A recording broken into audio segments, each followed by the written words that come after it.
En este video vamos a seguir hablando de otros conceptos teóricos adicionales, pero que son importantes en el momento de diseñar una viga. Vamos a hablar de lo que se conoce como factores de reducción de resistencia.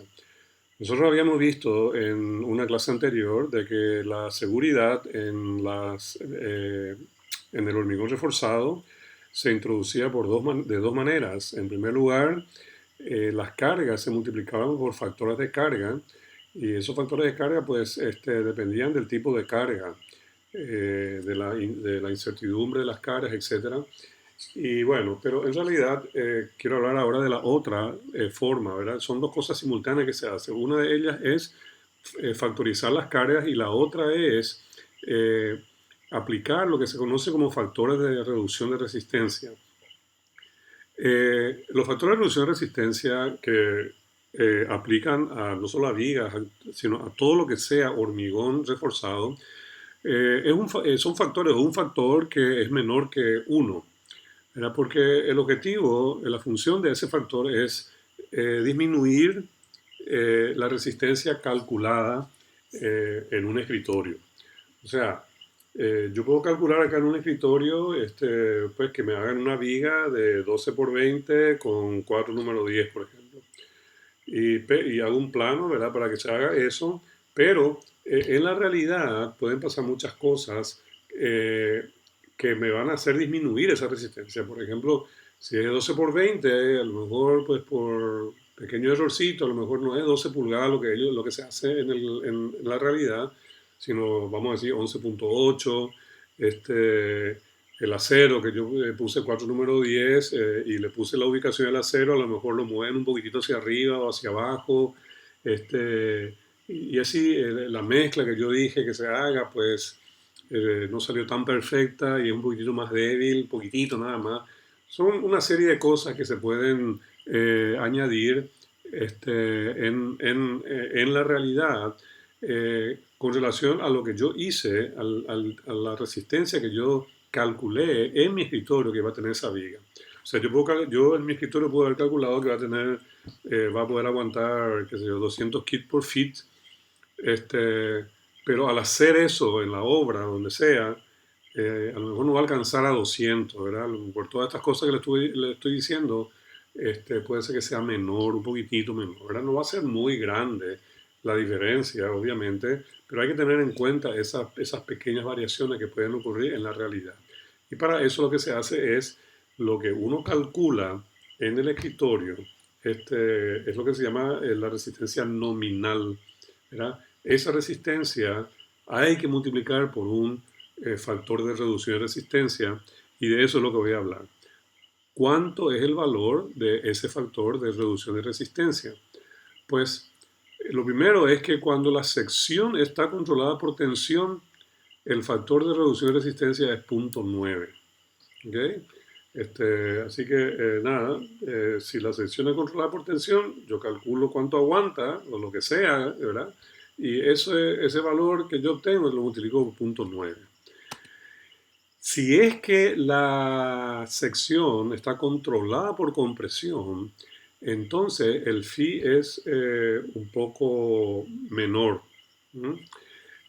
Puede ser que sea 0.70 o puede ser que sea 0.65. 0.70 se usa si el refuerzo transversal, este, vamos a ver más adelante lo que es un refuerzo transversal, pero son lo que se llama aros o estribos. Pero si eso se coloca en forma de una espiral, entonces, que eso es bueno, vamos a decir, el factor de reducción de resistencia es 0.7. Pero si lo que se usan son aros o estribos, es entonces el factor 0.65.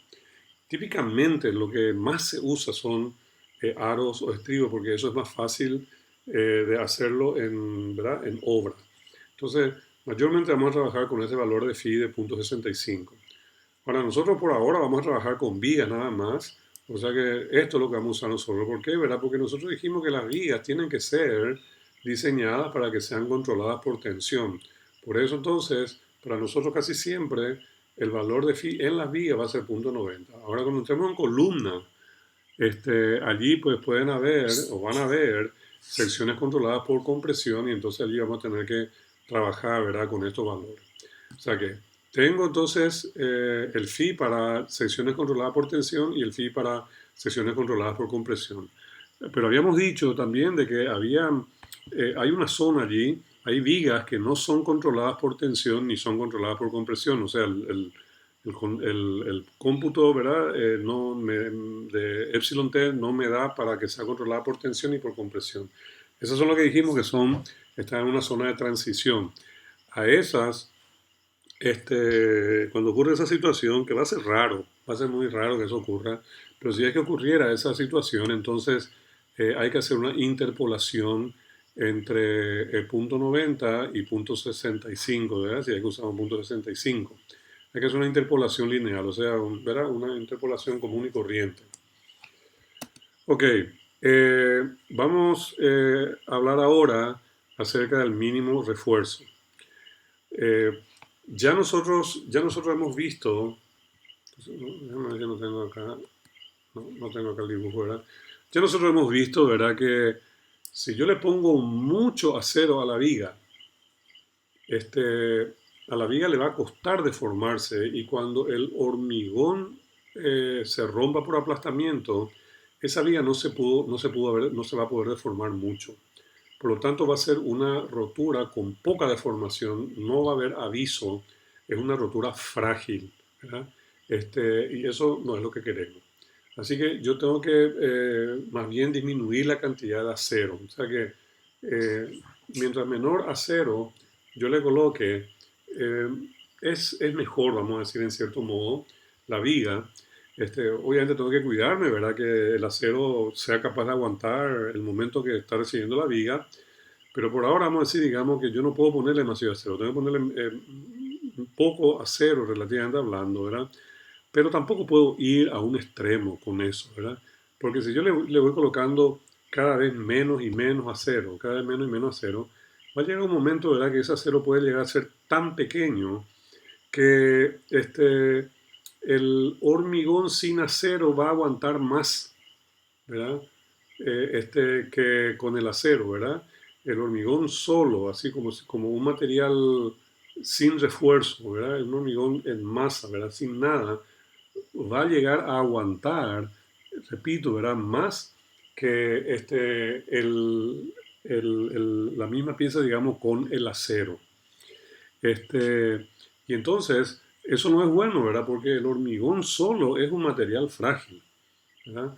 O sea que allí lo que va a pasar es que se va a partir la viga como si fuera una tiza, se va a partir y básicamente eso tampoco yo quiero, ¿verdad? Porque es un colapso frágil, una falla frágil, ¿verdad? Sin deformación. Por eso entonces, nosotros no vamos a derivar esto, pero el ACI especifica una cantidad mínima de acero que debe llevar la viga para que no ocurra una falla por poca cantidad de acero. ¿Okay? Y ese acero mínimo que deben llevar las vigas hay que calcular estos dos números que están acá entre paréntesis, este, estos dos, y de eso se toma el mayor de ellos, ¿verdad? Ese va a ser el mínimo, la mínima cantidad de acero que se puede colocar en una viga. Entre paréntesis acá hay un término que es B sub W. Vamos a explicar más tarde lo que es el WS, ¿verdad? Por ahora, básicamente B sub W es la B de la viga. ¿Okay? Pero bueno, anyway, esta es la cantidad mínima de acero que debe llevar la viga. ¿Ok? Fíjense ustedes, ¿verdad? Lo que estamos diciendo acá. Cuando no puede haber demasiado acero, pero tampoco puede haber muy poco acero. Si hay demasiado acero, el acero no se va a poder deformar y cuando la viga falle, no se va a poder haber deformado mucho y eso no queremos, ¿verdad? Pero también cuando hay muy poco acero, prácticamente ese acero se vuelve despreciable y la viga falla como si no tuviera acero. La viga puede fallar como si no tuviera acero y nosotros no queremos eso porque también es una falla frágil, ¿verdad? Una falla sin aviso.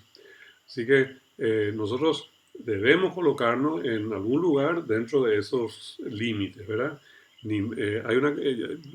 Podemos calcular